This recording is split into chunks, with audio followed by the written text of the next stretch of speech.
They, the messengers of the gospel, must not fear man. Man can do them no harm, for the power of man ceases with death of the body. But they overcome the fear of death with the fear of God. The danger lies not in the judgment of man, but in the judgment of God. Not in the death of the body, but in the eternal destruction of the body and soul. Those who are still afraid of man have no fear of God, and those who have fear of God have ceased to be afraid of men. All preachers of the gospel will do well to recollect this saying daily. Those are the words of Dietrich Bonhoeffer, a German pastor, theologian, a follower of Christ, who, despite having the opportunity to escape Germany, he stayed there and worked undercover against the Nazi regime. On April 9th, 1945, he went to be with the Lord as he was hanged for participating in a plot to kill Hitler. Let us have the fear of God always above the fear of man. It is Saturday, February 6, 2022, and today we are going through the news stories of this past week. And in this episode, we will feature the following two stories: a discussion of the country hosting the Winter Olympics, and a discussion of cancel culture reacting to Whoopi Goldberg.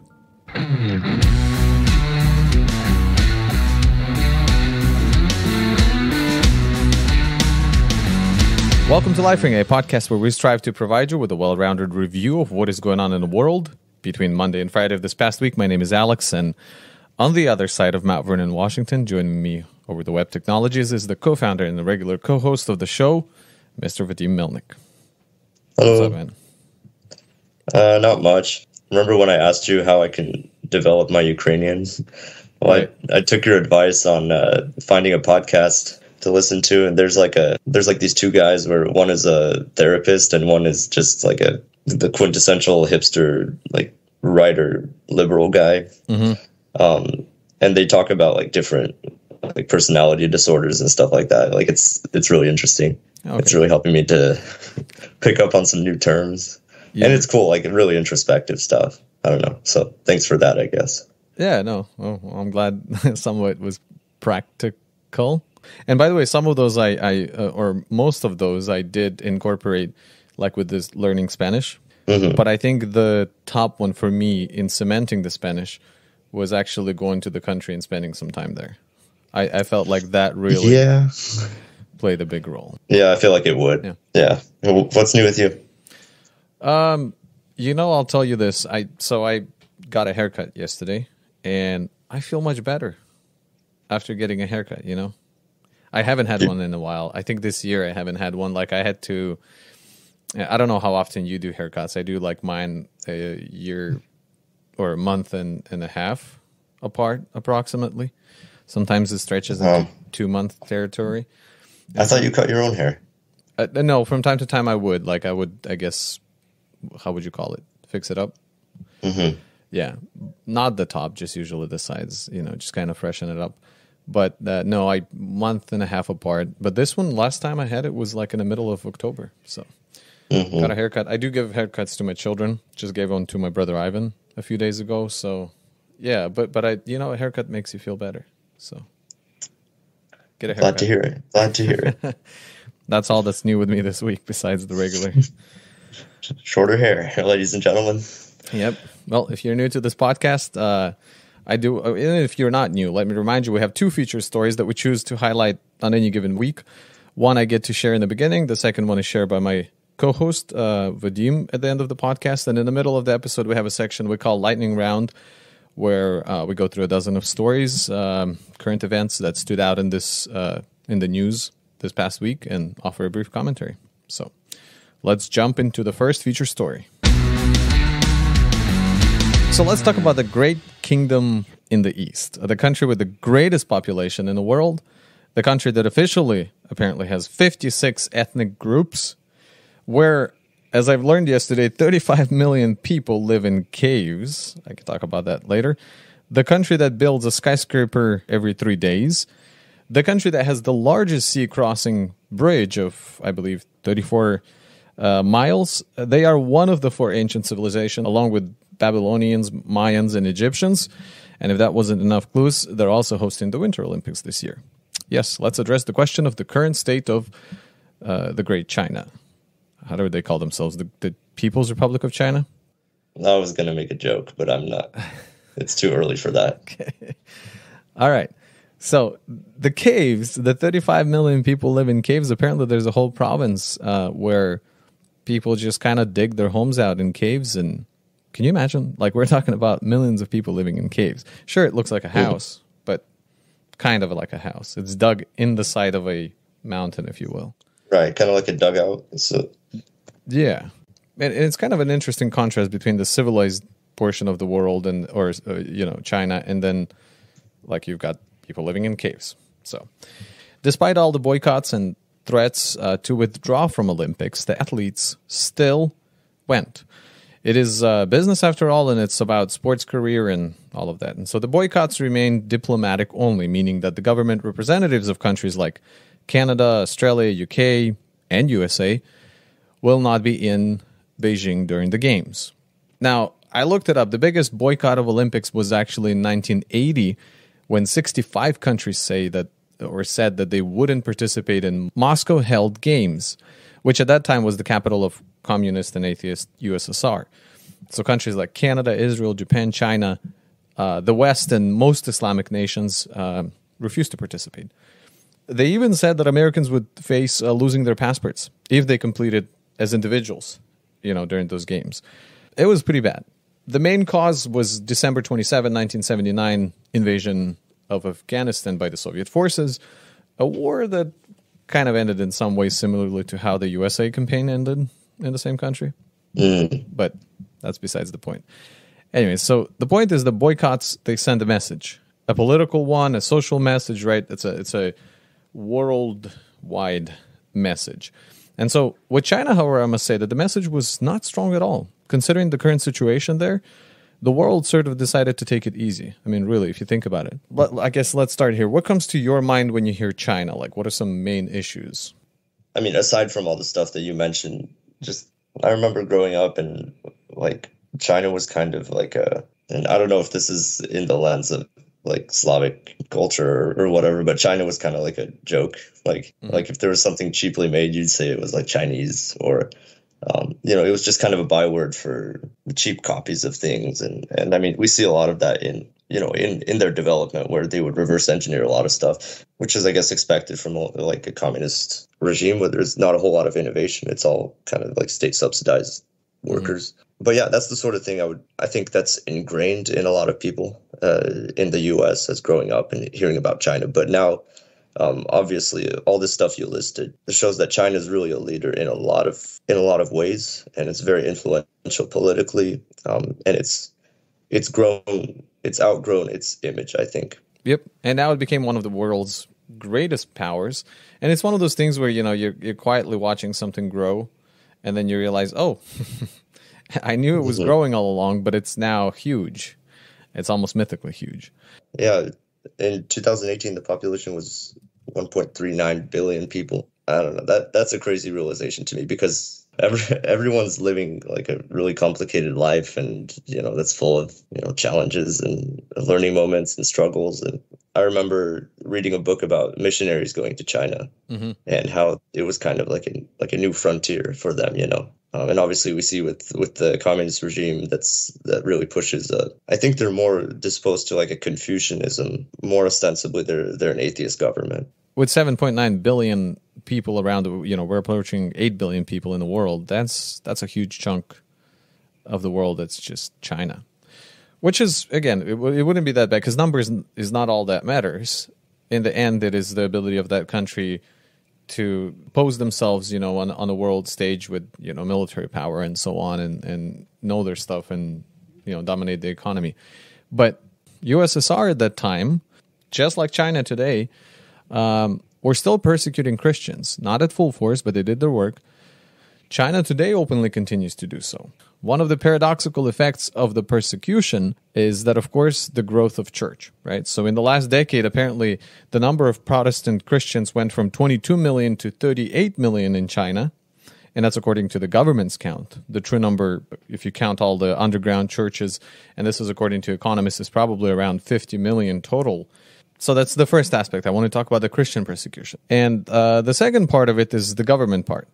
Now, until now, there are only 5 countries that can be counted as communist: China, Cuba, North Korea, Laos, and Vietnam. Well, China, I guess, being the biggest and longest standing communist countries, because before that, it was, I think, before a few years ago, it was tied with Soviet Russia. But now they've been around longer than USSR has been. So currently, the Communist Party is at the helm. As a result, the country is suffering under a totalitarian government. And if the totalitarian government relied on scaring people into complying and using force to have people turn on themselves, today the technological progress allowed unprecedented surveillance, and now the totality of control is possible in a new way. And so when we talk about Orwell's 1984, well, now it is part of the Chinese citizen's life, like in reality. Yeah, you're right. You're definitely right to say that a lot of it seems far-fetched, just because it's so distant from us and we're not really in the know. I mean, we know a lot of stuff that they want us to know about the workings of it, and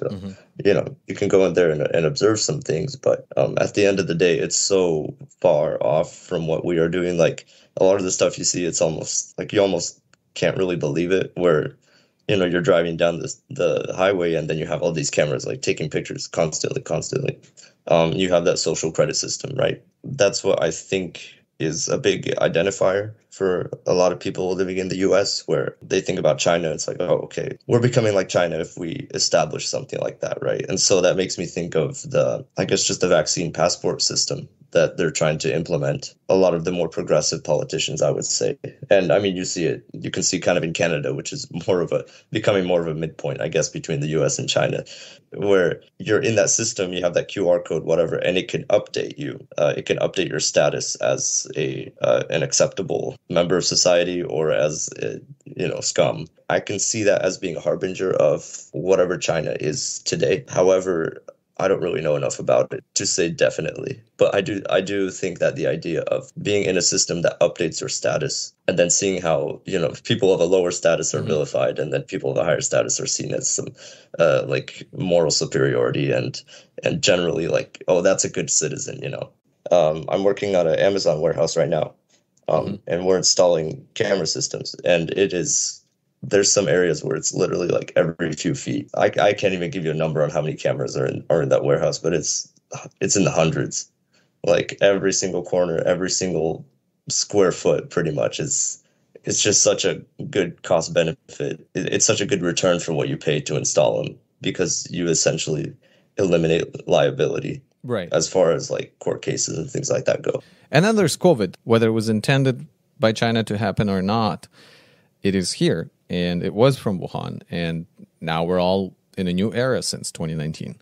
You got lockdowns, cases, deaths, vaccines, freedom, protests, and it all began there. So, I don't know how we just kind of close our eyes to the fact that all of the issues that we're having right now in the world came from there. Maybe it didn't originate with the Chinese government alone, but it is what it is. And, the Olympics opened up this Saturday, according to NBC News, with temperatures, and I'm quoting here, with temperatures appropriately below freezing in the Chinese capital. The ceremony began with an opening sequence focused on youth and spring. The Olympics start on the 4th day of Lunar New Year, China's biggest holiday, which is also known as Spring Festival. They went on to say the Winter Olympics are far smaller than the summer edition, with about 90 countries attending the Beijing Games compared to more than 200 that sent athletes to Tokyo last year. Many countries in Beijing are represented by single athletes, including Albania, East Timor, Ghana, India, Saudi Arabia, and Uzbekistan. And of course, the biggest showing is from countries like US, Russia has a big presence, and some of the other Western countries. And so China was number 17 on this year's 2022 World Watch List, which ranks countries of the world according to the danger level for Christians. So consider the reality that while we are in comfort, our brothers and sisters' lives is on the line today, just because they have decided to follow Jesus. If you have it on your heart to donate to organizations like the Voice of Martyrs, you can find them at persecution.org. It's a great way of reaching out to those isolated communities. It's one of the organizations that we contribute to personally. They just have they're great at reaching out to those isolated communities. And if you enjoy the sport or entertainment aspect of the Olympic Games, do remember that a large percent of the church is still suffering in China. So take this opportunity to pray for them. Because as the world pays attention to China and all the games, what they will not be noticing is the silent persecution going on behind the scenes.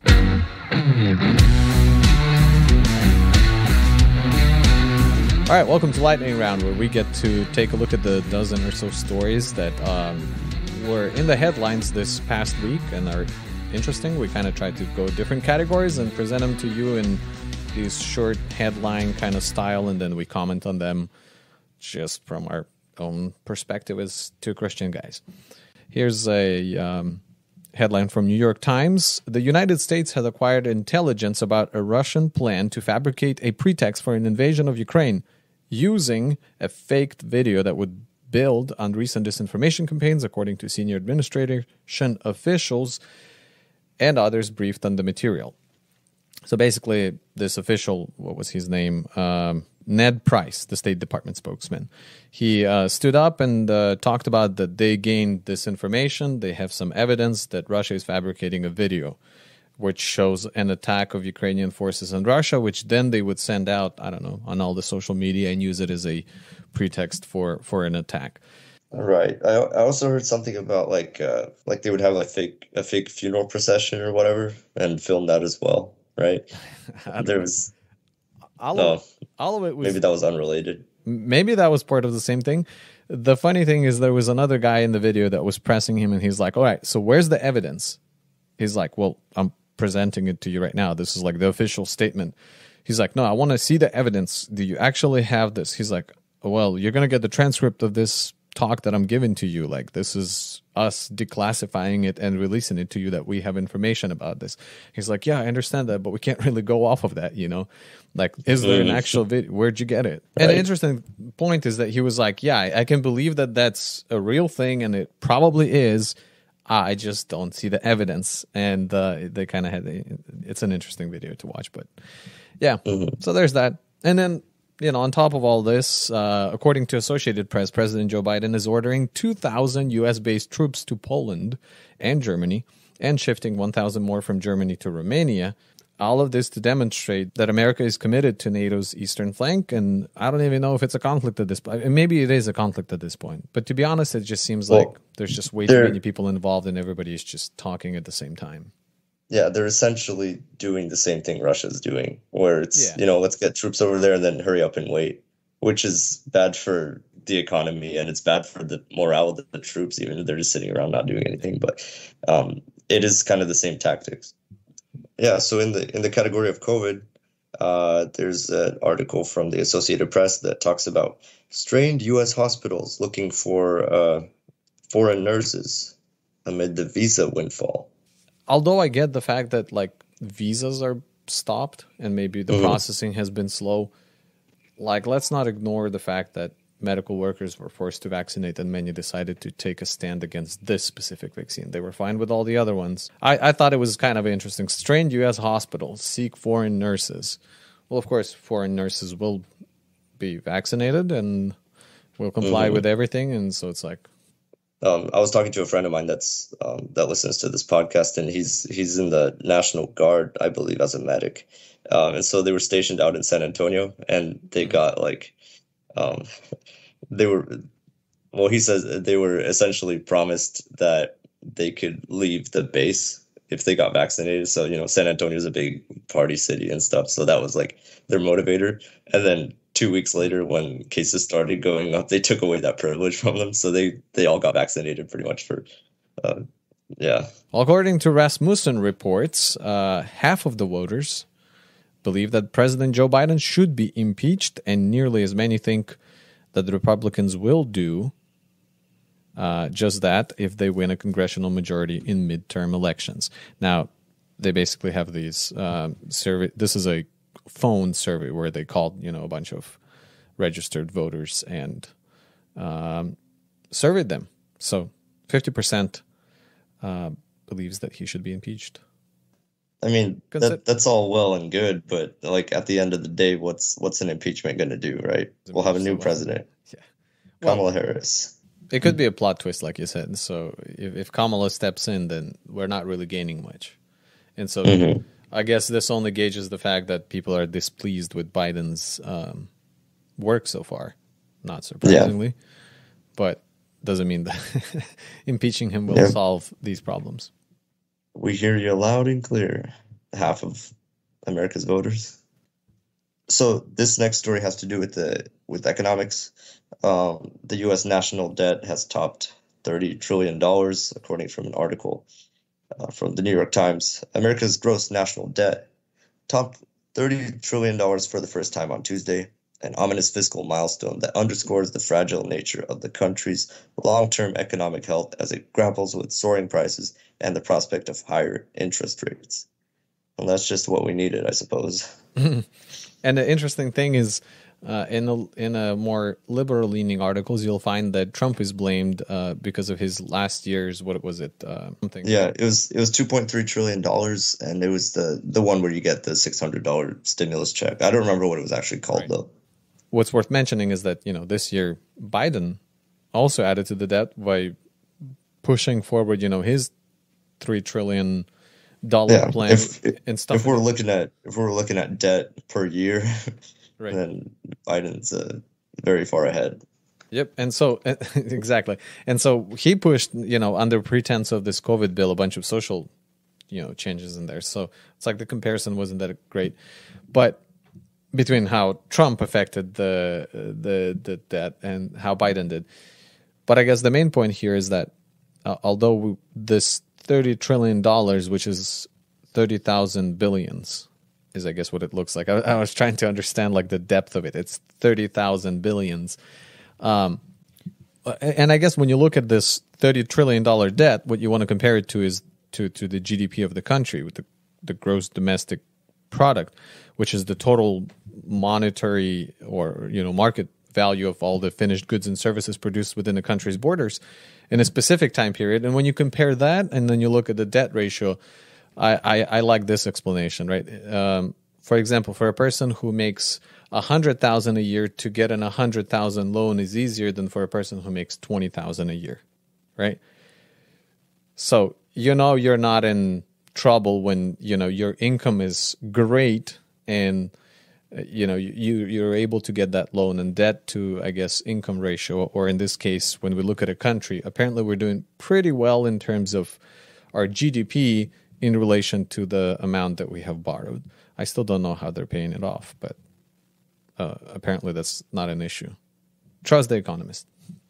So in the news on gender issues, USA Swimming addressed a growing controversy, according to Christian headlines, within its sport. Basically releasing new rules on this Wednesday that place major new restrictions on male-to-female transgender athletes due to what the organization calls, quote-unquote, competitive advantages for male swimmers.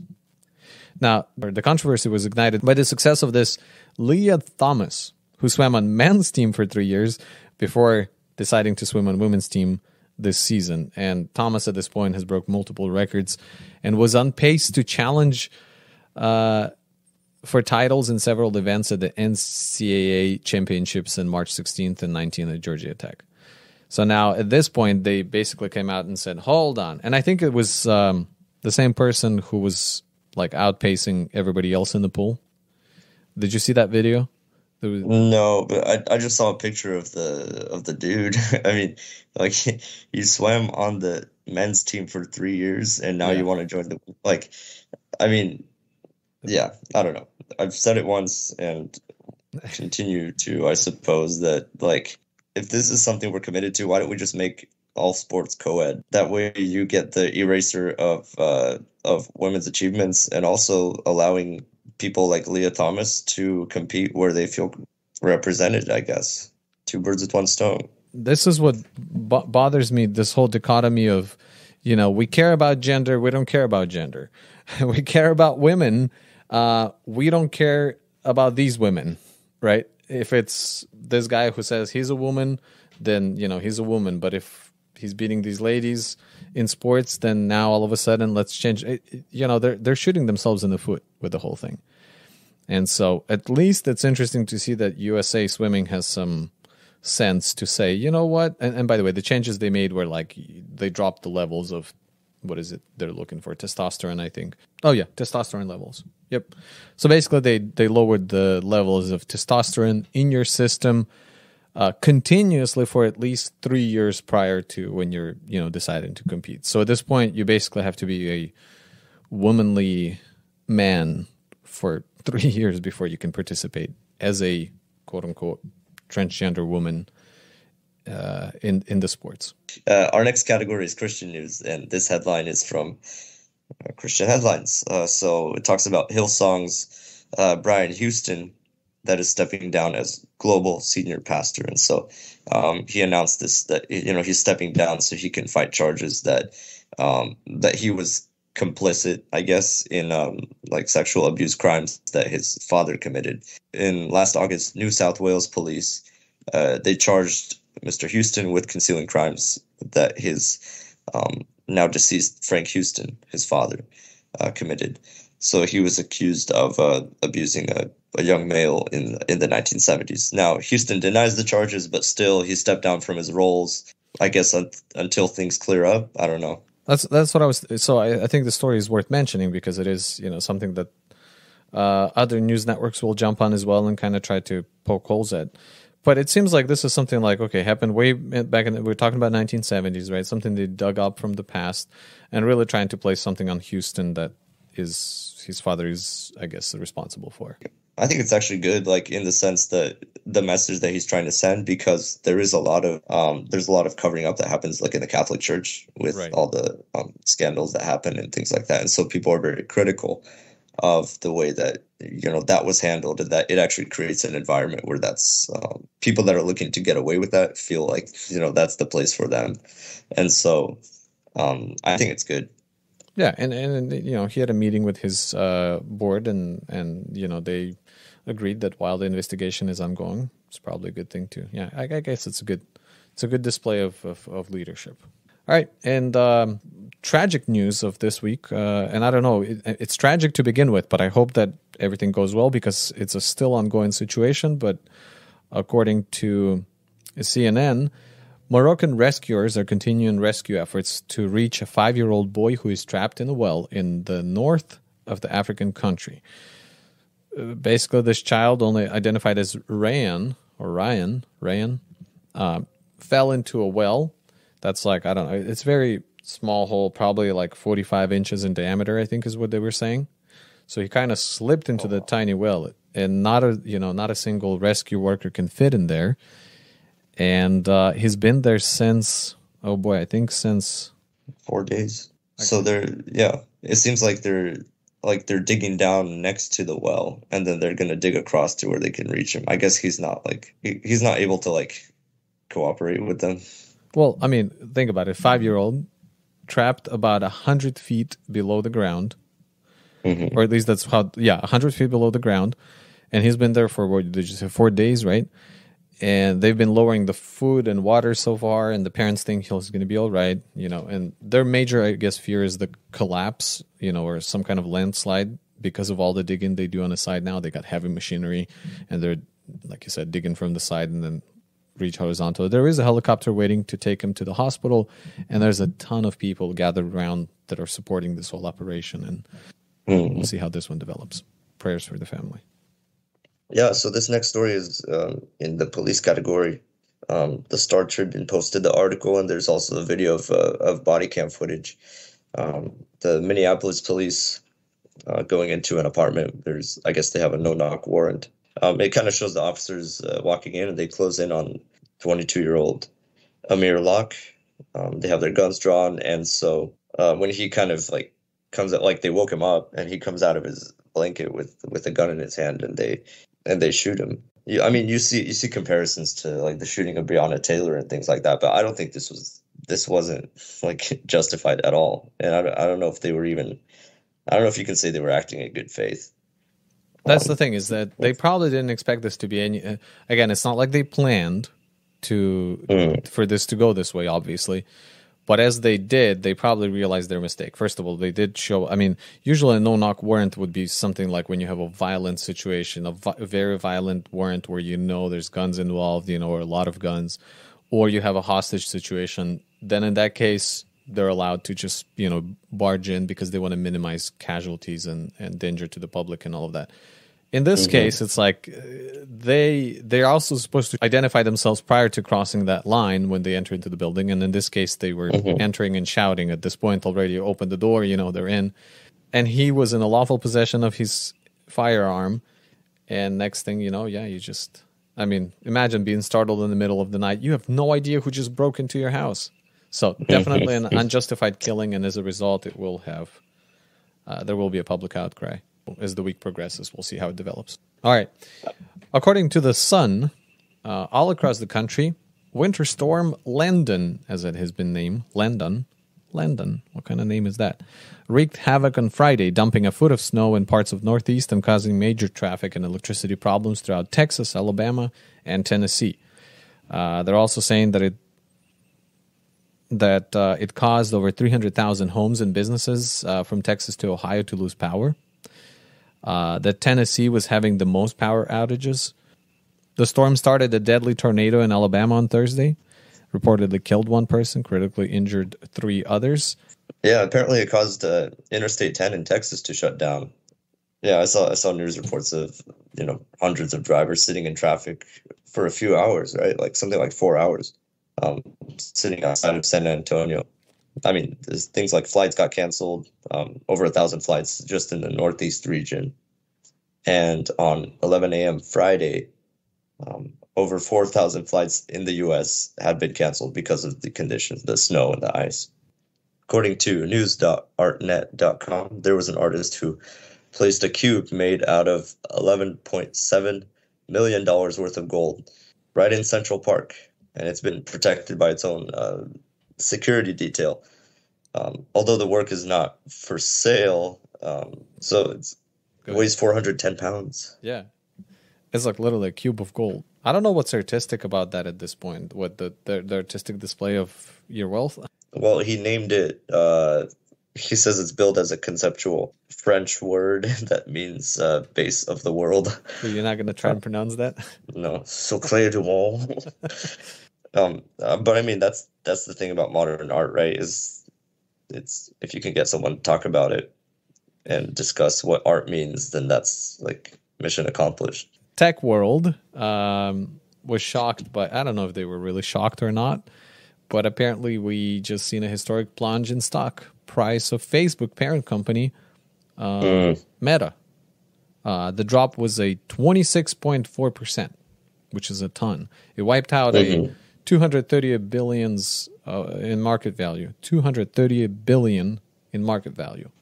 That's more than a lot of the companies combined. As a result, all the other social media companies, including Twitter and Snap, also fell. It's just kind of a domino effect or a ripple effect. It affects everybody eventually. But I wonder if it's, because Meta has been, or the metaverse has been bringing in some money. People have been spending an unreal amount of money on NFTs and buying property in the virtual world. But at the same time, it hasn't exploded, I guess, as maybe people expected. What we're seeing is a reflection of, I guess, like shareholders and their paranoia or how confident they are in Facebook's future. I think that Facebook's membership numbers have been on life support for a while. And just because, like, in the West, it hasn't been really growing, but it's, because all the Asian developing countries are, everybody's getting Facebook, and now that that's kind of slowing down, they're having like a wavering moment before, like, maybe it could start plunging even more. Yeah, this is a big hit. I don't know. It's more than 25. It's more than 1/4. So here's the space story. Not a big one, but North Korea apparently launched a missile and took photos from space. I guess they combined the space exploration with their usual missile testing, and so they took photos of it, and now it's a science project and not a military activity. So it went up into the air about 1,240 miles before landing in the Pacific Ocean. Oh, and of course it took a picture, and it's called Hwasong 12. Is that really space news though? Because it was on space.com. 1,200 miles. I guess, yeah, well, they made it. Congratulations are in order. All right, well, that's it for today's Lightning Stories. Now let's get to the story that Vadim prepared for us. So, cancel culture is a pretty interesting phenomenon. I like gauging people's reactions to it, when it's someone they are politically aligned with, you see frustration and there's calls for nuance and, this is getting out of hand. But when it's someone from another camp, even if you acknowledge that, like, hey, this situation, doesn't need to ruin somebody's life, but there's still the justification of, like, we have to stick to our principles. I'm going to try to be as fair as possible in commenting on this. But this is a story that's like people are talking about a lot. So there's a very popular daytime talk show called The View, which I don't know if our listeners are familiar with it, but it features hosts like Joyce Behar, and Whoopi Goldberg and other people we're not going to remember, even if I listed them for you here. They had a segment last week about schools banning books, in quotes, which, why is it in quotes? Because, of course, these particular books are not being banned, but they're just being moved around in the curriculum of required reading and, certain age groups. So they decided, like, hey, we need to move this up into, more mature kids and stuff like that, at least in these specific situations. So they were talking about in Washington, there was a school that banned To Kill a Mockingbird. And in Tennessee, a school banned the graphic novel Mouse. Have you read either of these? The To Kill a Mockingbird, you know what's funny? I listened to it, audiobook version, while driving through Texas last year in January. And I enjoyed it. I thought it was I don't see a reason why they would want to cancel it. I haven't looked into what the reason is. Do you know? Kind of. Well, I'm going to focus more on Mouse. Okay. But the To Kill a Mockingbird was basically, there was like a African-American student that felt uncomfortable with some of the language that was used. So they used the N-word a lot in that book. And it's like a message about racial inclusivity. And, I read it a long time ago, so I don't really remember. But what they ended up talking about more was Mouse, which is a graphic novel, and I read it a long time ago also, so I can't really retell it in a way that's would be edifying. I don't think I was really old enough to process a lot of things that were happening in it, or like some of the themes, right? Because it's about the Holocaust, and there's like a family of Jews that fled from Germany into Poland, I think. It's not something you really read for entertainment, I guess, but the more you know about the World War II history, the more it will come alive for you, I think. So I agree with the school's decision, because from my understanding, it is like for older people. It is for, like, reading it on a surface level is not going to give you much. I can remember books that we read in school that you look back on, it's like, oh wow, that was really mature. Like, there was a book called Persepolis where it's about like the Iranian Revolution, and it talked about like the CIA's involvement. It's like, okay, well, we were 12 years old. Like, why were we required to read that? Yeah. But then again, it also does depend on the teacher and how much they bring out those topics, right? But that might be a side note. So Whoopi Goldberg, the champion of racial inequity and nuanced intercultural relations, she took the opportunity to comment on the Holocaust, and she went on this kind of short speech where she repeated, the Holocaust was not about race, times 3 and times 4. And then it's about man's inhumanity to man. It's about how people treat each other, and emphasizing again that the Holocaust was not about race. If you watch the moment, it's on YouTube. I don't know if you've seen it. No, I haven't seen the moment. I read the story. Oh, okay. Well, if you watch it, it's kind of funny because the other hosts are uncomfortable, but they don't want to really like get into it. You can hear the theme song coming on, like it's about to go into a commercial break, and so it's like as she's talking, and so you're like, okay, when's she gonna wrap it up? But long story short, what happened was the president of the network decided that Whoopi needed a break from hosting to think and reflect and educate herself. So she got hit with a 2-week suspension.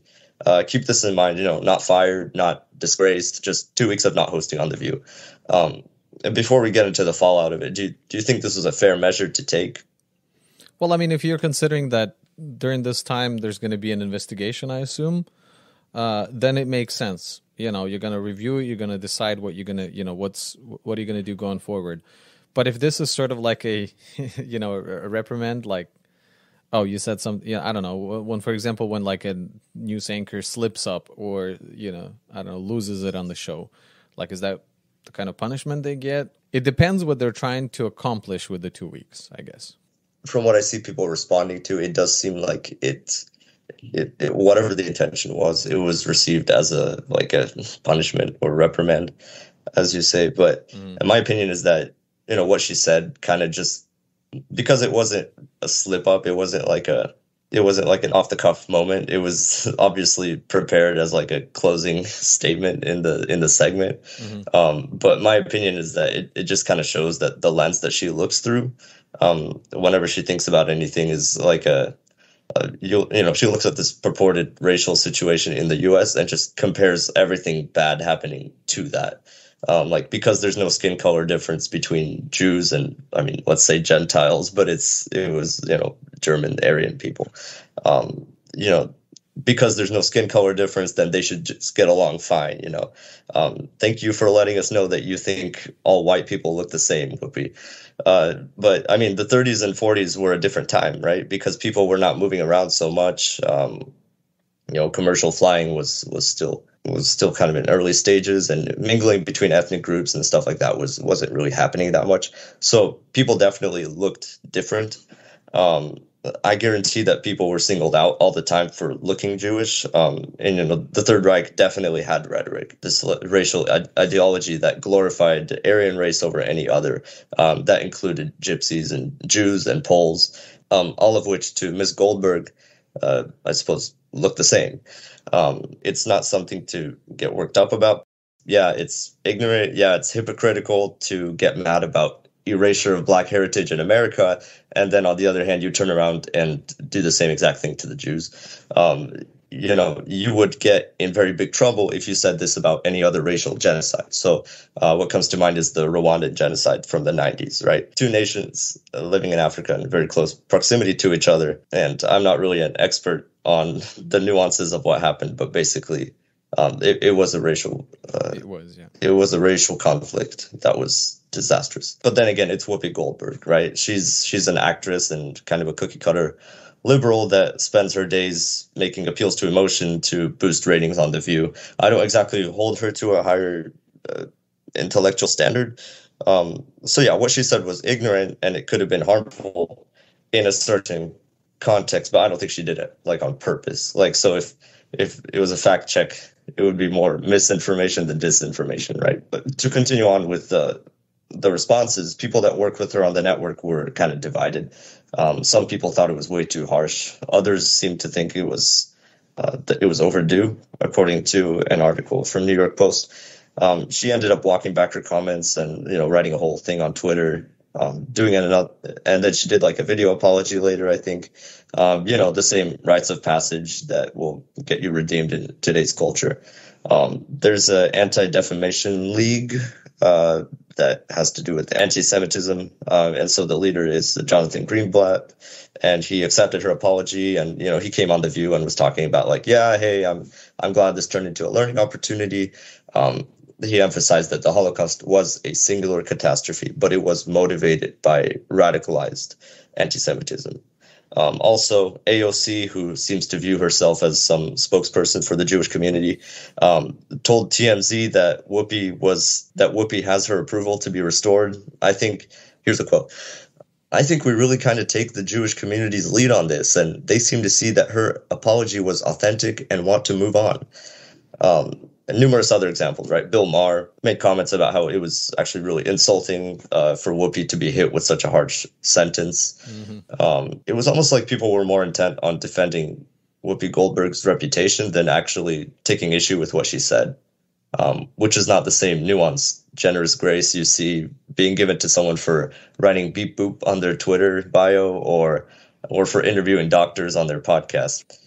So was there anything that stood out to you from the responses? So the comparisons between Gino Carano and Whoopi Goldberg is what kind of, I guess, stood out, because Gina's name or Twitter handle was all of a sudden trending on Twitter, What you see is a big network, I guess firing one and suspending the other one for 2 weeks for pretty much a similar topic, right? I mean, in both cases, like she compared, Gina Carano compared Jewish concentration camps to the recent, I think, lockdown measures and what the government was doing in some sense. And so, again, and it was over Twitter. It wasn't on The View. It wasn't on, this national show. It was just on her personal, private Twitter, from what I understand. And so that's the only thing that stood out to me, is that this comparison that people flocked to, which was, I think, fair.